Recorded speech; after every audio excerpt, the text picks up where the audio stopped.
My name is Nicholas Gardner, and this is my place in Canadian history. In this project, I'll be telling you about the lives of my father, my great cousin, and my grandma. My first connection will be about the push factors from Jamaica. My dad was born in 1937 to his parents Rachel and George. My dad was the second oldest of five siblings. He grew up in poverty, as most people in Jamaica did, during that time period. In that time period, Jamaica was a new, third world, developing country with very little opportunities.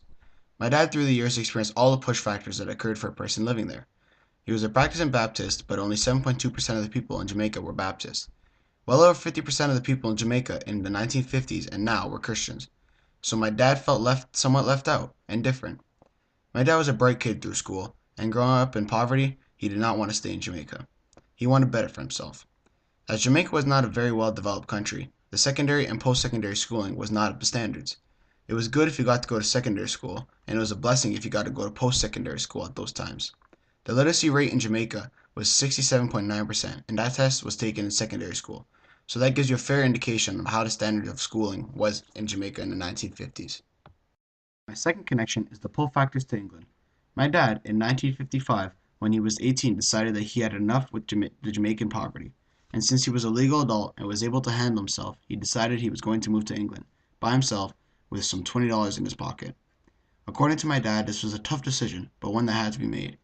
According to him, with all the pull factors that England had compared to Jamaica, it was the easier decision.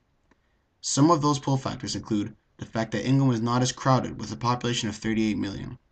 Also, due to the better medical facilities and schooling, the life expectancy was way higher than it was in Jamaica, because England was well developed.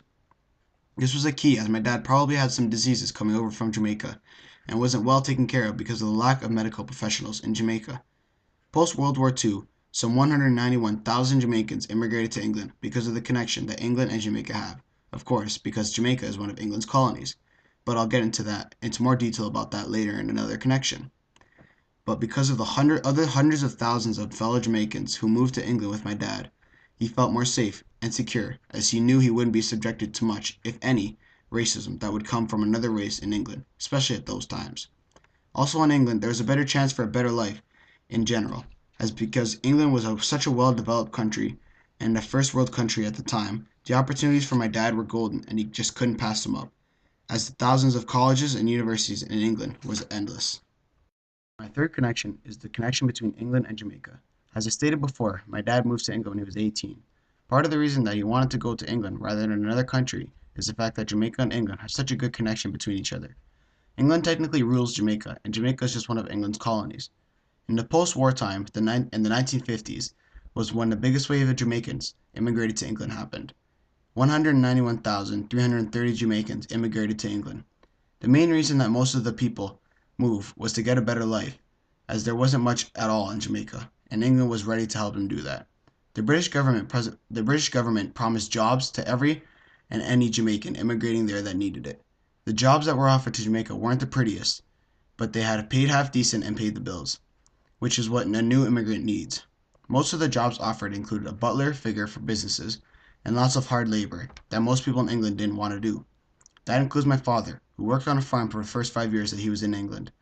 Almost all of the people that came to England from Jamaica came from poverty, and England took advantage of that because they didn't know any better. They were young and naive. My dad was a prime example of that. I'm going to move over to my mother's side of the family now, mostly talking about my grandmother and what she experienced. My grandmother, Mary Van Dun, the shortest one in the front, was born in Girl, Belgium. She later moved to the Netherlands with her family. She lived in the Netherlands until she was 3, then moved to Canada, but she didn't know why. So I did some research and came up with my fourth connection: the push factors from the Netherlands in the 1950s. In the 1950s, after World War II, the Netherlands had a serious overpopulation problem. In 1954, when my family left, the Netherlands population was 10,622,809, which is ridiculously overpopulated for a smaller country in the middle of Europe. Also, due to the money that was put into the war effort, the economy was terrible, and with the overpopulation problem, the government couldn't get ahead because they had to find jobs for so many people. Before World War II, the government shied away from emigration, but after, it really encouraged it, with propaganda and encouraged people to emigrate. During the 1950s, 560,000 people emigrated to the US, Canada, South Africa, Australia, and New Zealand, and my family was a part of that movement. The Netherlands was going through a tough time as a whole, and that's why my family decided to move to Canada. The country was just in shock and traumatized by everything that happened during the war. My fifth connection has to do with the pull factors to Canada. This is a key connection because my great grandparents had an option to go to the US but chose Canada instead. She said it was because of how new and fresh Canada was, not even 100 years in existence at the time, and plenty of opportunity, which is true. And my grandma and the rest of her family came over to Canada on a boat called the Empress of France. My family came over with a bunch of other Dutch people on the boat, which she said made them feel more comfortable. This was in fact true because a demographic stat of Canada shows that Dutch immigration to Canada did peak in the 1940s and 50s. Another reason that my family came to Canada over the US was because they came to farm, and Canada had a huge abundance of fertile land that was just like the soil in the Netherlands, so it made them feel like they were right at home. The toughest part about coming to Canada, my grandma said, was learning English, which wasn't too big of a priority considering that they were farmers, but it enabled them to get big time jobs and take advantage of the opportunities in Canada.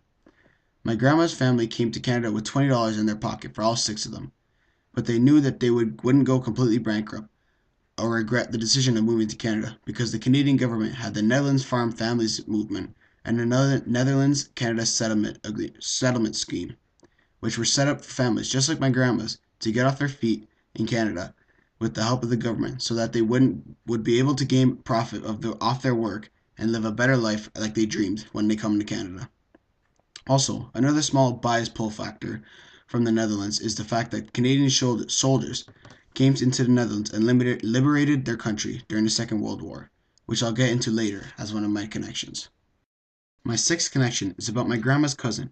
His name was Gus Van Hoof.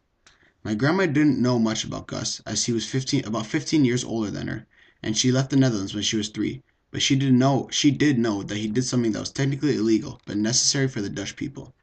Gus lived during the prime days of World War II and actually smuggled butter across the borders and all the checkpoints that the Nazis had set up for the people that were left starving. He did this during the Dutch famine. The Dutch famine took place in 1944 near the end of the World War II in densely populated places of the Western Netherlands. The Germans, better known as Nazis, cut off food and fuel shipments to some places in the Western Netherlands, which caused people to have to smuggle different types of food into the people so they could survive. 4.5 million Dutch people were affected by the Dutch famine caused by the Nazis, and some of the people weren't even Jewish. About 22,000 people had died during this famine, but most of them were elderly men who couldn't go long without food. This Dutch famine was caused by the Nazis being angered by the Canadians, who had already liberated the South and attempted to do the same with the North, but they were cut off and sent back by the Nazis, forcing the Nazis to cut off everything in and out of the Western Netherlands, even food, causing the Dutch famine of 1944. My seventh and final connection is about something I've touched on recently in this video, the liberation of the Netherlands. My connection to the liberation of the Netherlands is the fact that the Canadian soldiers actually lived with my grandma and great grandparents in their home. My grandma said that they would hear bombs going off only 1 to 2 kilometers away from their house, and she could look outside and see tanks parked in front of her house, owned by the Canadian soldiers that lived with her. Canadian soldiers helped to liberate, or better known as free, the Netherlands of German reign at the time. June 6, 1944 is when this happened, but it was only the southern part of the Netherlands. This mission was called Fortress Europe, the greatest combined military operation in history, now known as D-Day on the Normandy landings. The Canadians hold a special place in the heart of Dutch people, as we are known as the people who basically saved the Dutch from any more destruction during World War II. D-Day on the Normandy landings is known as one of the biggest and finest battles of military operation in the Second World War. My family housed about 10 of them.